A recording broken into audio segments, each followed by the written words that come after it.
Good morning. I'm just stood in the cottage. I'm getting ready to measure up the floor area, the total floor area of the cottage to send over to the tiler so he can give us a quote for the insurance.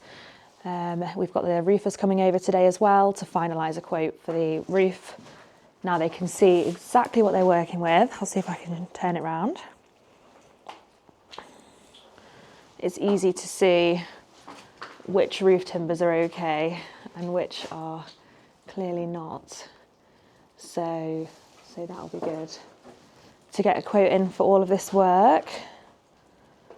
So yeah, as well as that, we are digging a big old trench.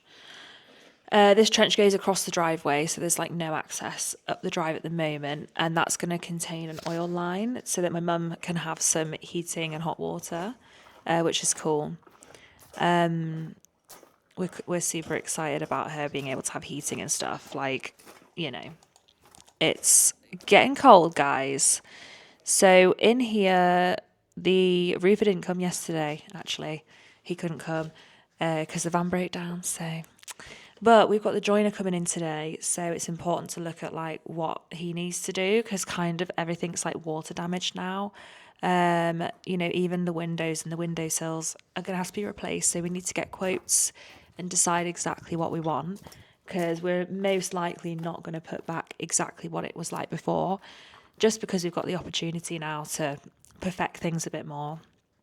The barn is still looking like a hot mess, but we're still not allowed to touch it, so it is what it is. And over here they've managed to dig out the cables that go over to the campsite, and I think the smaller cable that's there, I'm not sure if that's the solar panels or if it's something else, but those eventually are going to be dug across to here. In this trench on the left, you can see there's like 2 pipes underwater. That's our district heating pipes.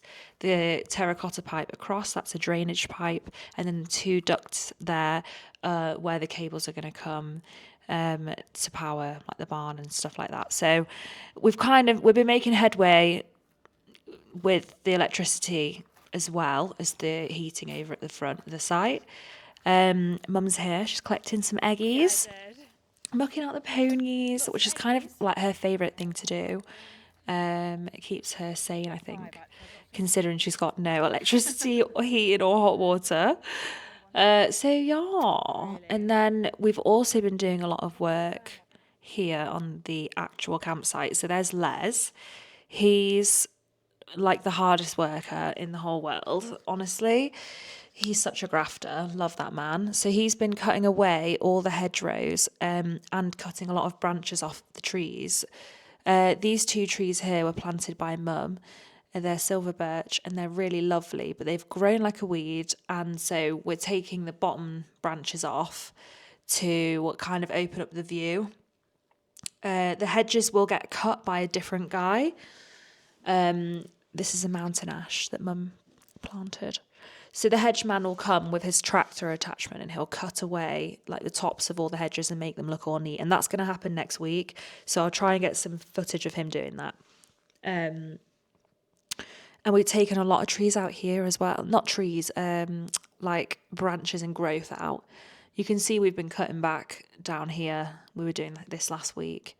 You know, you're striking a balance between biodiversity and growing the hedgerows and not losing the view on the pictures.